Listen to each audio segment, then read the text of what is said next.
Мынау біздің тұрып жатқан пәтеріміз. Мына бөлмеде басқа кісілер тұрады. Мына общий кухня. Мына бөлмеде мен 4 ұлым. Арман болып ән болып жүре берді. Келгім келмейді, үйден шыққым келмейді. Біреу сүреп алып келгенде алып келем мына жерге. Мазақ қылады үстіңнен. Біздің Шымкентте күледі ондайға. Қайыршы дейді. Бірақ амал жоқ, айту керек, нан табу керек. Әншілерде жүр ғой өлең айтып ақша тауып. Әркімнің тойына барып, әр күні арғалай табам. Бірде болмай да қалады. Адам сайын музыканттар. Әр қайсының өзінің орны бар. Тұрғызбайды. Ондай кезде жылап қаласың, настроением болмай, өлең айтпай қайтып кеткен күндерімде болған. Ұялдым, намыстандым мен де.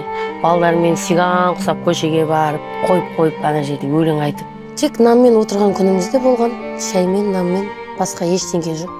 Квартира төлей алмадық, қарызға кіріп кеттім, процент, кредит. Олар жан жақтан талап жатыр мен.